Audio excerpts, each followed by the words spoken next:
Welcome to the Closer Experience, our midweek experience at the Leadership Church. Closer is a place where believers can grow closer to God. At TLC, we believe that making a spiritual development enhances our relationship with God, and that is more than a Sunday experience. And our Closer community provides just that. And now, the Closer Experience. Hi, it's Joyce Littell, member of the Leadership Church. And every Wednesday night, we do a series called The Closer Experience. And what this is our pastors, Pastor Tony Cash and Pastor Alicia Cash, they wanted to have an experience to where we could bring people closer to God, just talking about what they deal with on a regular, everyday basis. And so if you were listening last week, and I hope that you were, but you can always go back to YouTube as well as our Facebook page, The Leadership Church, and see what we have been discussing. And so throughout the month of August, we have been discussing relationship. That is our series throughout the month of August. And we've already touched on marriage, which was a great conversation. We touched on friendships, which was an even greater conversation. If you've been following us, you saw last week we talked on dating. And these people that you still see were the guests for our dating conversation. Well, in their conversation, they talked about family and how important that was to them. Well, I am so family, I just wanted to ask them to stay, and let's get into this family conversation and this family dynamic.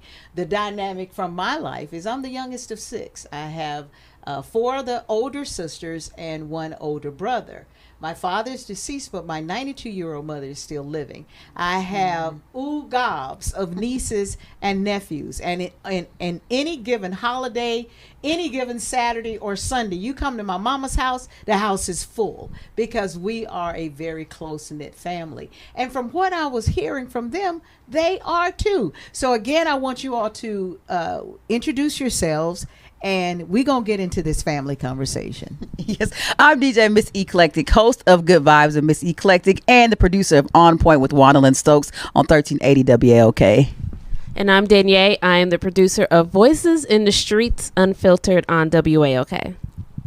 And I'm DJ Sturgis, producer of the Greg Street Show, and also an on-air personality with V103 and Hot 105.7 in Milwaukee. What's up, everybody? Chris Smith, producer, board operator for the Rashad Ritchie Morning Show, People, Passion, and Politics, and Good Vibes on News and Talk 1380 WOK. All right. You know what? What is your family dynamic? You know, I said I was the youngest of 6, and I grew up with my mother and father in the home until my father passed. And so I need to know what is your family? How did you grow up? What was your family dynamic? I grew up, it was me and my mom. So my mom was a single parent, so it was me and my mom. My parents were married. They got divorced when I was about 1. So I recollect it was me and my mom, but I'm really close to my uncles and I'm really close to my cousins as well. So I'm part of a blended family. My parents never got married. So I grew up with my mom and my stepdad. And I have a older sister from the blended family, and we both share our younger brother. And on my dad, I also have an older sister. Okay. I'm the youngest of all my siblings. I'm the only boy, and my parents, they divorced when I was still in diapers, so I was basically the last good thing out of the marriage. But they both remarried, and I have step siblings as well, but I'm the youngest out of everybody, and a bunch of nieces and nephews. My mother had 5 children, all boys. I am the youngest of all 5, and raised just by my mother. Wow. Families can come in all forms. Mm-hmm. And Sturgis being the only boy, if you anything like my brother, he was so loved by his sisters and his mom. Yeah, he's slightly spoiled. I have to fight with him sometimes because I'm the baby and I'm slightly spoiled. So my first question is, how important is family to you? Oh, family dynamic is extremely important to me. I think I spoke about this on talk about the dating show as well. Whoever I'm dating, with your relationship like with your family. I've dated a guy before and he was like, it's not okay. Don't have a relationship with my son. I'm like, well, why don't you have a relationship with your son? You need to have a relationship with your son. So how you treat your mother, how you treat your father, how you treat your siblings, how you treat your children, it's extremely important to me. I didn't grow up with my dad, but I've always known my dad. We have a good relationship to this day. But I was extremely close to my uncle, so I was taught, how a woman should be treated. So it's top of the list for me. Well, again, as I said earlier, I'm part of a blended family, so I grew up mostly with my stepdad and my mom, and holidays the house was full. It didn't, if it was our house, my grandparents' house, it didn't matter. And even like everybody came. It wasn't just one group here and then another group here. No, everybody came to the house, and I'm used to that. So when I see other dynamics where everyone has separate holidays, separate Easter dinners, separate, that's foreign to me. So that's how I'm very close to my family, and I'm used to doing trips together, just everything together. Family is very important to me, but I think it's certain family members, of course. But I think that family is not a noun; it's a verb, and being the only boy, and having so many women older than me, like my sisters and my mom, they was always overprotective of me because I didn't grow up just to be, just like, the stereotypical guy like that they try to put out in the media, and even with my nieces, I have some nieces that's grown, I have nieces that's teenagers, I got a 3-year-old niece, but it's like they all still show that same amount of love and care for me, just like my mom and my sisters do. So family is very important, and I grew up with close family on both sides of my family. Even though my parents had divorced, it was still cool. My mom can go to my dad's side of the family. She's still daughter-in-law over there. And my dad, same thing. So always being around your cousins and spending your summers with your grandparents and your cousins, family is very, very important for me. Family is definitely, I got to echo that same sentiment. Family is big for me, and I learn it as I continue to grow older, as I'm learning more about my family history. And I have a big family. So if you get into my life, my family is like a level that you got to get through. You know what I mean? It's like, we can't pass by that level. I don't know if you're going to make it. You know what I'm saying? So I really do value family. I value family values. We got each other. I got them, they got me. And that is just something that I truly, truly value. Yeah, I mean, that's how it was growing up in Athens on the street that I grew up on.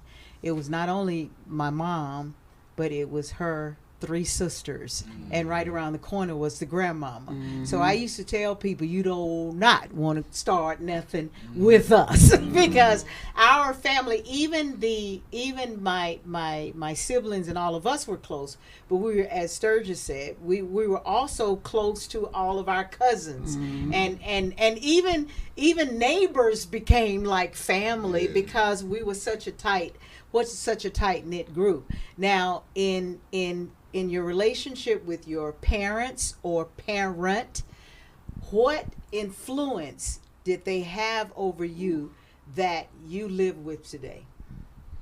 Ooh, what was it? Geez, oh wow, we can go down the line.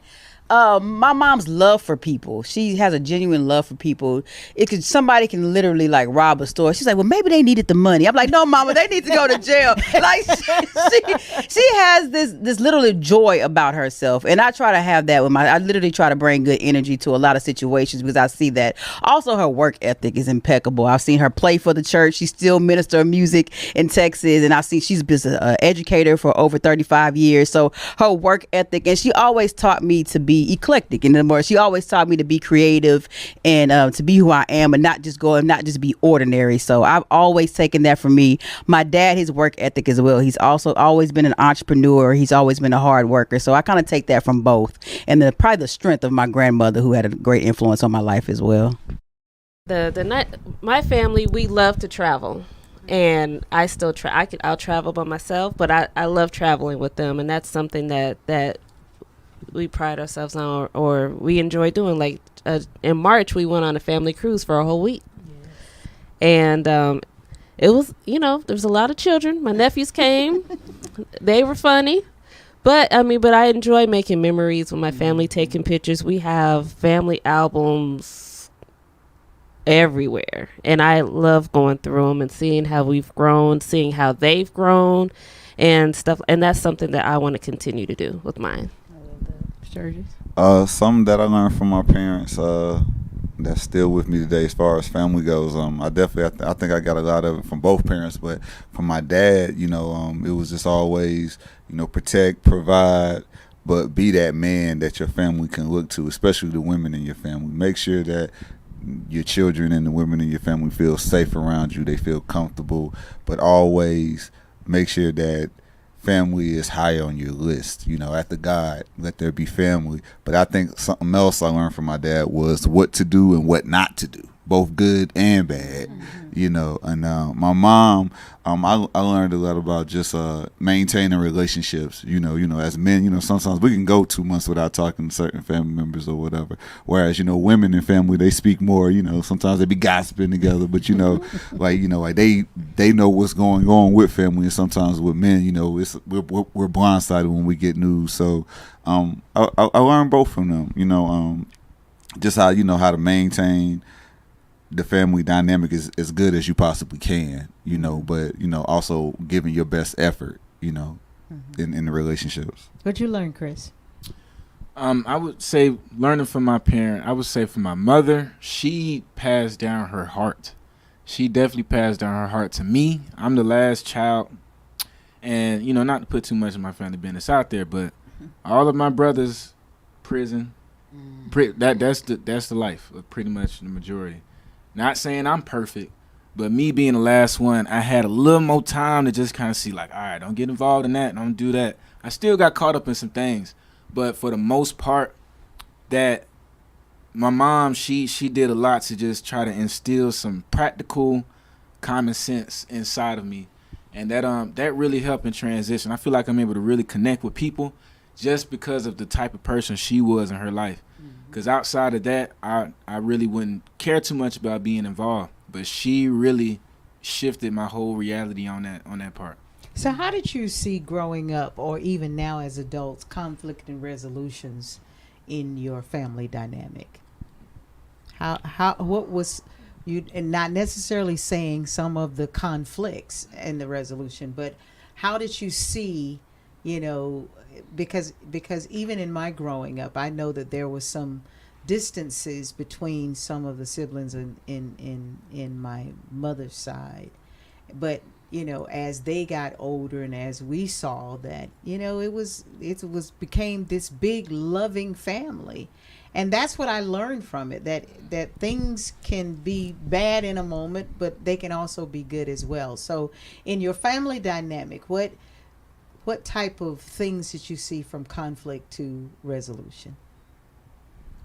You gonna go there? I would definitely say I actually didn't see much conflict resolution growing up. I saw the after effects of what you would do, and if you was doing the wrong stuff, what's the after effect of that? And I had to fill in the gaps of that resolution part. The communication between my family wasn't the best. Growing up, it wasn't the best at all. It was a lot of gaps that needed to be filled, and I felt like a lot of that learning took place on my own. But overall, seeing the effects of, hey, if you go do this, this could be your outcome. I think that kind of kept me on a path that didn't steer too far off of where the trajectory was supposed to go. I'll say that my family was rooted in God, so I think it always came back, like you said, kind of to love. But speaking to Chris's point, communication wasn't a big thing. I don't know if that's a black family household issue, but it wasn't a big thing. So a lot of stuff was just not spoken on, and it's Right. as time went on, it just was forgotten. And it's like, okay, we happy again. One thing I say love about my family is we're not toxic, but we don't have the best communication skills at all. it is not until I probably went to a therapy session and people's like, oh yeah, therapy, oh that is a thing, oh let's do that. And like I went for conflict resolution with my father because I didn't grow up with him in the household, and we did have a rocky relationship with us growing up. That was one of the best things we did, was sit on the couch and actually talk out of our issues and seeing what he thought of as a man, stuff that I would never think about, and letting him know what I needed as a daughter. So I just think it comes later in life. I'm seeing more of communication now than I have ever seen before. So I just think it takes with time. I think with my family is we talked about it, but then we started joking, like telling jokes, and then we ate, and then it was all forgiven. And we do that. I do that with my siblings too. We'll talk about it, and then we'll start joking about something else, and then we move on. I can relate to that. One of mine, she and I sometimes don't see eye to eye, and we have our moment, but 2 minutes after that, we back. You know what I'm saying? I can appreciate that. Sturgeon, I'm going to get into your business just a little bit, because on social media, and that's how I found out that you lost your grandfather. Yeah. And I read from beginning to end what you said about him and how he influenced your life as a Christian or as a spiritual person. Share, what this man meant to you and how you are as a grown man because of his influence. The best way I can put it, I said this when I spoke at his service. A lot of people, you see these civil rights people, you see Martin Luther King, you see Malcolm X, and other individuals. He was that for me, and it was the real deal. It wasn't like it was something I just threw up in the air. Oh, that's what you ought to be. No, that's really what he was. He was a walking, talking example of how to be. He was always honest and real, but he always kept God in it somewhere, And I think that's something that just stuck with me because just the way he carried himself, not just with family, but in the church and also in the community, and a lot of the things that he did, I was like, okay, I'm doing all of that. Everything that he did, I wanted to do like that. And that's one of the reasons why I use DJ Sturgis, my name, on air, because of him. So it was really everything. I remember as a kid, sometimes you map out your whole life. Mm-hmm. I remember I was saying all the things I wanted to do. In the end of it, I said I wanted to be a pastor just like my grandfather, same way. So, he just made, sometimes, especially in the urban culture, especially coming up, being too spiritual, being religious, it was looked at as a sign of weakness. But he made it look cool, He made it look like he was a superhero to me. Mm-hmm. So it was just everything he did, from the way that he loved on his family, loved on his wife. Friday would have been him and my grandmother's 56th wedding anniversary, So it was everything. Like I can go on and on and on. But he led by example, and I think sometimes a lot of kids don't get that. And I said this also when I was speaking at his service. A lot of the things that I got, we talk about now in the Black community. I had that my whole life.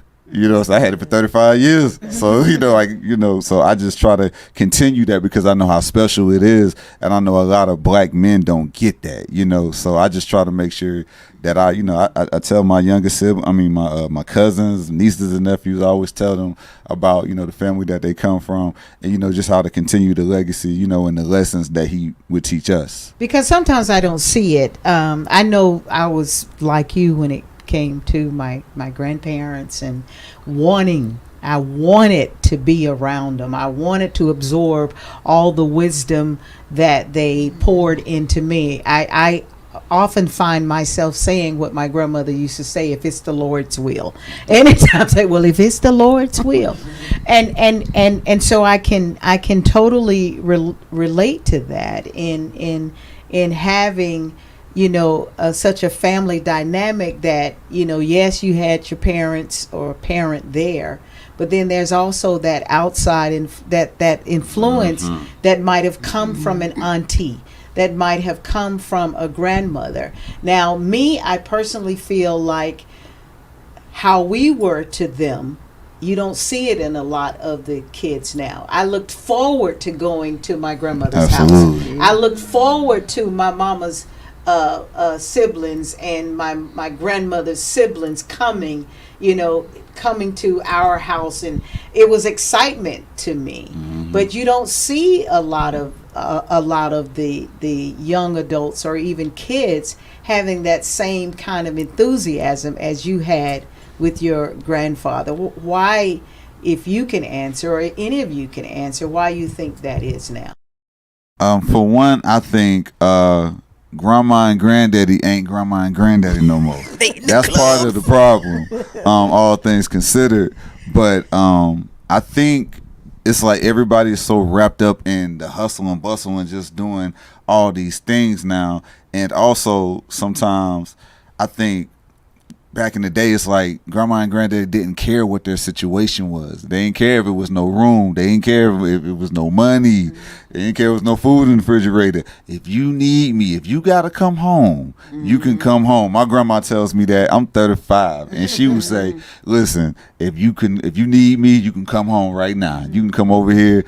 And I think that's part of it, because it's like as a kid, you saw your parents and they was high regard, but when you saw your grandparents, it was like royalty. It was like, well, you really can't mess up with them. That's really You true. like, you know what I'm saying? Like, that is the standard, And I think, like, as a society, part of the reason why is like we don't hold ourselves to that standard of, you know what, I got grandkids now, I can't be doing these things that I'm doing no more. I was actually just having a conversation with a friend on the way into the station. I'm like, man, you know how many women I've met, and they well into their 40s and they out here doing the things that 20-year-olds be doing.